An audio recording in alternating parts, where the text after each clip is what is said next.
क्यों शिव पुराण का चौथा अध्याय इतना खास है? चलिए एक नजर डालते हैं। शिव पुराण के चौथे अध्याय में महर्षि वेदव्यास जी ने भगवान शिव के गुणों और उनकी मेहरबानी के बारे में बताया है। सबसे पहले शिव जी की महिमा। इस अध्याय में उनकी ताकतों, रूपों और गुणों का बड़ा ही सुंदर वर्णन मिलता है। शिव जी त्रियायसधारी हैं, यानी उनके 3 नेत्र हैं। उनके तीसरे नेत्र से ज्ञान की रोशनी निकलती है।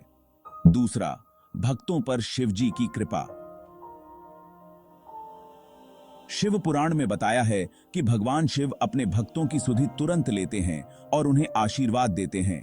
उनकी भक्ति करने से मोक्ष मिलता है। तीसरा, शिव जी के अलग अलग रूप। इस अध्याय में शिव जी के अलग अलग रूपों जैसे देवों की पब्बर रूपों जैसे रुद्र, भैरव और महाकाल का जिक्र है। ये सभी रूप शिव जी के अलग अलग कामों और ताकतों के प्रतीक हैं। चौथा, भक्ति का महत्व। शिव पुराण के इस अध्याय में बताया है कि भक्ति का रास्ता कितना जरूरी है। भगवान शिव की पूजा करने से इंसान के सारे सिंस धुल जाते हैं और उसे शांति मिलती है। अंत में पूजा का तरीका। शिवलिंग पर जल चढ़ाना, बेलपत्र चढ़ाना और महामृत्युंजय मंत्र बोलना शिव जी की पूजा के कुछ मुख्य तरीके हैं। शिव पुराण का ये अध्याय हमें भगवान शिव की भक्ति, उनकी पूजा और उनके लिए श्रद्धा के बारे में सिखाता है।